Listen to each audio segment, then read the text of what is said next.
Hello everybody. My name is Joel Manzer. I'm with Autisble.com. We launched this past year after 8 years being under the wing of Zynga.com. Not Z-A-N-Z-Y-N-G-A, but no, X-A-N-G-A. How many remember blogging on that thing or seeing that in the news? What do you mean, that weird live journal site? Yeah, it's like way back when. Yeah. Yeah, for some odd reason they now have me as their community liaison. But about 8 years ago, they wanted to start all these niche blogging communities. And the reason for that is because, quite honestly, with Google AdSense falling by the wayside and Facebook launching many years ago, Zynga started going, okay, well, we need to really parse out and really focus on specific niche market groups. Well, they asked me, hey, Joel, what do you want to blog about? What community thing you want to learn about? So I created a list of about 30 or 40 items. And I said, I want to learn how these guys do their thing. Autism was not one of them. I'm a parent of an autistic child. A lot of times at that time, I didn't want to talk about autism, let alone deal with it. I just wanted to understand what was going on with my son. That's the big thing. How can I communicate with my own son? So that's my passion for this. I'm learning from over 100 bloggers that we syndicate, several dozen nonprofits that we also syndicate on the site, that we highlight throughout the site. Also, people can be able to join and connect and share with each other. It's a very simple concept that many people are used to when they go to Instagram, or if they go to Huffington Post, or if they go to The Mighty. But a little bit different with Autisble is that we try to have more of a community feel. People can be able to share, network, connect with each other. And more, this is actually a relaunch because a couple years ago, Zynga decided to shelve its proprietary Web 2.0 technology and being powered by WordPress. So I knew back then that it was going to take it over, and it came at a time to where I can be able to take it over and launch it under my own company. So this past year, we launched it, and connecting with all the people that I've connected with over the past 8 years, we have Autisble. Its revenue is primarily done through advertising. And although it's a for-profit company, it has a philanthropic vision. The philanthropic vision is that we're working with all these nonprofits, and nonprofits really don't have a budget. Most autism nonprofits really are scraping by. They're a bunch of volunteers. They have no money whatsoever.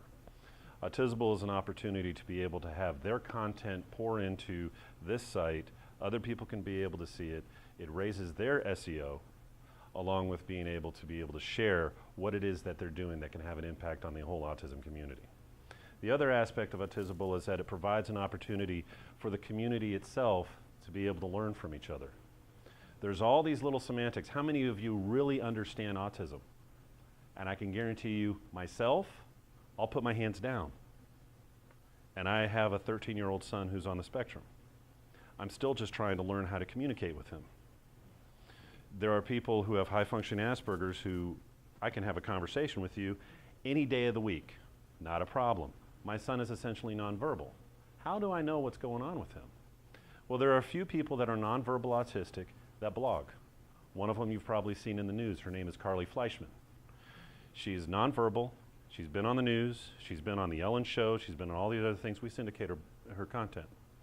Every once in a while she'll post something. I'm in touch with her parents.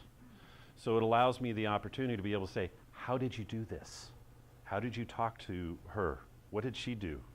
The reality is that her dad, Arthur, said, I didn't do anything. She was hurting so bad, she typed out that she was hurting. That's how she communicated, and that's where they started. So I have a selfish motive with this, but as a byproduct, it allows people to be able to communicate with each other, learn more about autism. And another byproduct is that you have reporters, you have the news, the media. The only thing that they always ask me is, what is your stance on vaccinations? And I can honestly tell you, I don't have a stance. Because you have all these different various ideas, ideologies surrounding it, all these studies that are addressing it. Some of them for it, some of it against it. I don't take a stand on that. That's not my purpose. The purpose of Autisble is to get people to understand each other. And as a byproduct of that, we get to help people and connect people.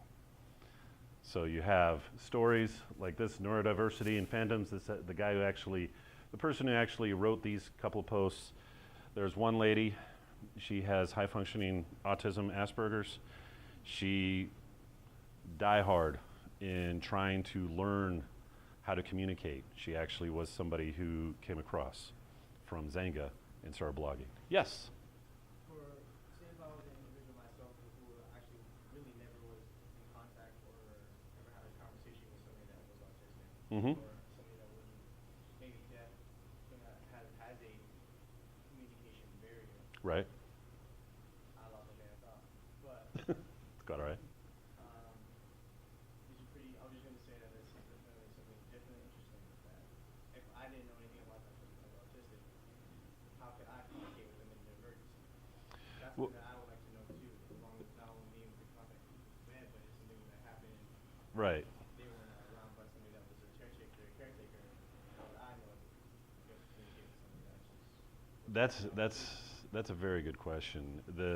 The aspect of if you're a caretaker, if you're a parent, how do you communicate with somebody who has autism? I can honestly tell you several of in the previous iterations of Autisble, because it's grown in its design over the years, there was a blogger up in Michigan who I've actually become good friends with. We actually have a podcast. His name's Rob. He's got 3 kids on the spectrum, multi-diagnosed with other medical issues. So he and I have Autisble Dads, where it's just autism dads talking about stuff, and we have a podcast. And if I scroll down, you'll see a little ad that says for the Special Needs Network, the Coffee Klatch. And some of those discussions are done on those podcasts and things like that to how do you communicate in that capacity? How do we deal with the news? How do we deal with a community that is so diverse? Because you hear the story, you hear sometimes is when you meet one person with autism, that's it, you only met one person. Well, imagine that level of diversity across the board, over 20 million people just in the United States alone. That level of diversity in people's opinions and ideas are so segmented. How can you be able to communicate to this one person? I wish, there isn't. However, the goal here with Autisble is being able to say, where can we find our common ground? What can we do in forms of communicating with people that there's some commonality, common points to discuss? Sure, there's causation issues like vaccines, that discussion. Then you have other things like, why did Autism Speaks this past week say we're going to take the word cure out of our mission statement and decide to put in another phrase? Why did they do that? Well, the answer really is trying to say, hey, we've realized we're not listening to this huge segment of the autism community. We need to be more inclusive of what their ideas and thoughts are. Now, from personal experience, I was running Autisble for about 3 or 4 years, and at the time my mom was alive, she was a licensed clinical social worker.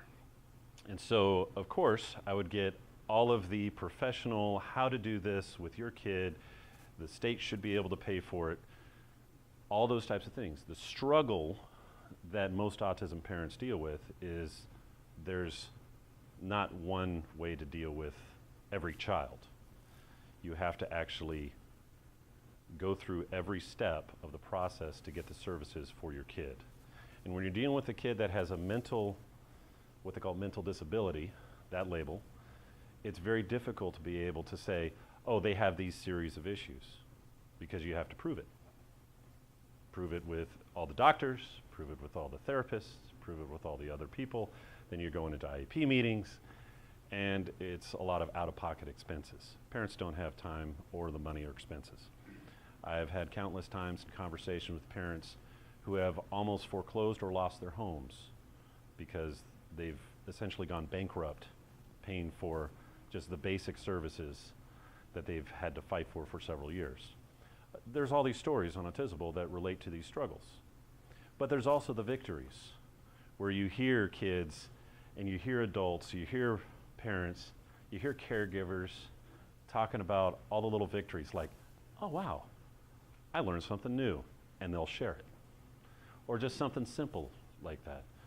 This is actually Nick. He's part of our web series that we have, and where we highlight a musician or an artist. In that particular episode is Noah Guthrie. He was on the TV show Glee, and just introducing himself and encouraging people to learn more about autism and to get active locally. But back to your question in regards to Rob, when I brought Rob up. Rob had a series of blog posts that we highlighted on Autisble, and my mom was a licensed clinical social worker.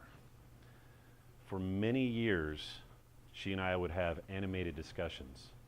That's about a polite way of saying, yeah, I was arguing with my mom. Go figure. They moved out to another state. I received a phone call late at night from my dad saying, I'm sorry. So I'm like, for what? What are you sorry for?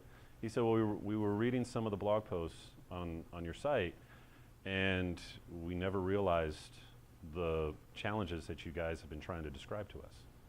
I'm like, what? What do you mean? And so they went through some of the blog posts that we just schedule and highlight all the time. From the hundreds of bloggers and the nonprofits that we share, they were just going through them. And I received a phone call from my own parents who, some days are good, some days they were bad, but had an argument. But they apologized. And I was like, wow, fantastic. And they said, well, what can we do to help? And they're in another state by this time. But just having that apology and what can we do to help spoke volumes to myself and to my wife, all because of this. It actually brought healing to my family.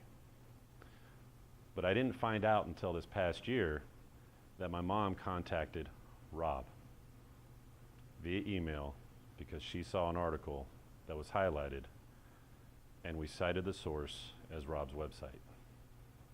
And his website's The Autism Dad. At the time, his website was called Lost and Tired because, well, he's an autism dad, he's lost and tired.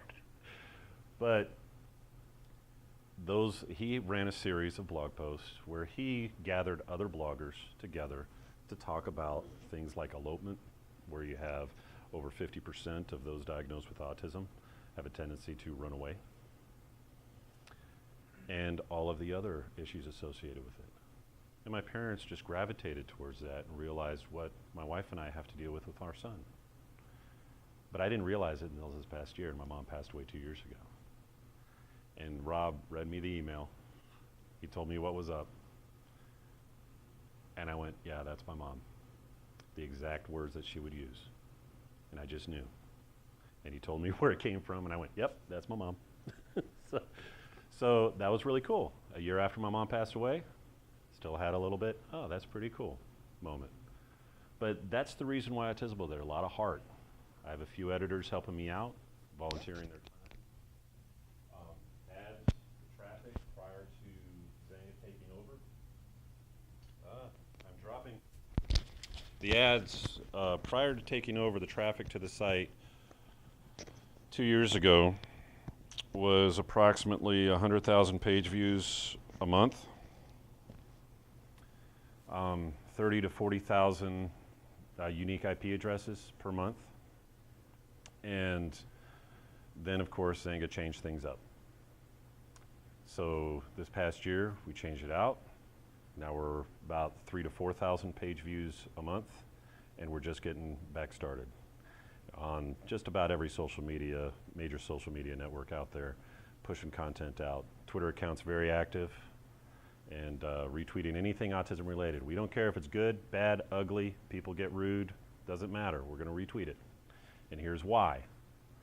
Because the general public doesn't know everything that's involved with autism, and neither do I. So let's bring it to the table. Let's see what happens. Let's duke it out.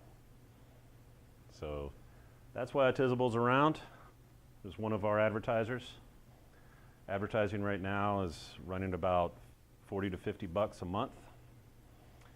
And we have a few advertisers on board. We have, if I refresh it, that ad rotates. Refresh it, we got a Legal Shield. He said, we're in it for the long haul. Whatever it is you need, here's what it is. I have another advertiser for a app to help dealing with scheduling for those with autism that have difficulty scheduling and things like that. So that's another advertiser. That's called Daycape app, and and that's actually out of Sweden. So Sweden or Norway, up there, and but we're pretty popular in other countries, not just the United States. Although USA is our major demographic. Parents dealing with autism and caregivers is our major demographic. So, any questions? Hey, for those people who aren't personally touched by like autism by any stretch, Mhm. is there a call to action? Is there something that we can do to get involved, tied in with this page? Is there, like what small steps can we take locally to Mhm. maybe get plugged into this a little deeper, maybe do some volunteer work locally? Well, that's a very good question. A lot of it has to deal with, make sure I see how you guys got it set up here. Down here, there's the coffee clutch down here. You have a series of nonprofits right here, and we're going to be bringing online over the course of next year all the 100+ affiliates of Autism Society of America.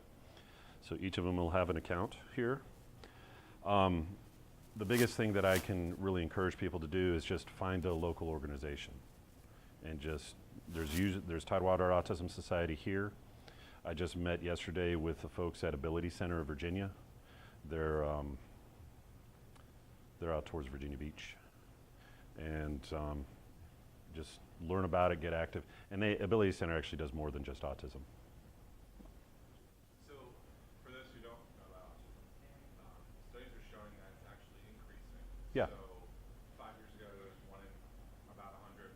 Now studies are showing it's about 1 in 50. People think on the West Coast it's going to be actually 1 in 2 or 3 kids. Mm-hmm. What is changing to make That's that happen? that's a very good stats. About 5-6 years ago, stats were about 1 in 120. Right now, it's about 1 in 68, with 1 in 54 being boys. So if you get a room of about 108 people, 2 of them will definitely be somewhere on the spectrum. That's just a given. Rates are a little bit higher in certain areas, such as like New York, New Jersey, San Diego, Michigan. There's some higher rates in certain areas, but nobody knows what the causation is. Nobody knows what causes it. It doesn't really matter. What matters is that you have people that need help, and people that need services, and people that need to be able to communicate. Now, if you have any, like one blogger here that I talked to, her name's Janica. She was actually a transplant. She moved over from Zanga and started blogging a lot on Autisble. The great thing about her is she actually shares a lot of why she blogs on several other sites, but she had difficulty just sharing anything, just formulating sentences to where she's not offending people. Being able to get across a cohesive sentence without being too blunt or abrupt, and having that level of communication. Smart as all get out. Extremely smart. But those nuances dealing with social skills and communication came as a challenge with her. Then you have Stuart Duncan, who's up in Canada, who started Minecraft. He wasn't diagnosed with Asperger's, not until after he got married, had a couple kids that are on the spectrum, and he started Autcraft, which is actually a dedicated Minecraft game server for children on the spectrum. So it's a two-part question. Go ahead. Part one is so obviously you mentioned it's all WordPress and it's like a new thing, right? Mhm. How does user interface, user experience affect? I mean, I don't know enough about autism, but I do know that from what I've learned over the years that like different environments Mhm. affect them differently. So Mhm. how do you have you guys done research have you guys done research into that? How do you feel, as it's a digital platform, it's kind of its own medium. Right. And have you looked into thinking about that, the way you're presenting the platform has, obviously it affects, UI affects everybody, but Mhm. as somebody who's more sensitive, is that something you guys are thinking about? Is that something that's like? Yeah, absolutely. A lot of what Autisble is actually front end. stuff. We use essentially plugins that anybody can buy off the shelf, you know, out there. But the biggest thing is not to make it too busy. There's a reason why I have a rotating ad up above the fold and a couple of static ads. The site gets enough traffic with those basic areas, it's not cluttering the site. So if you go to a particular,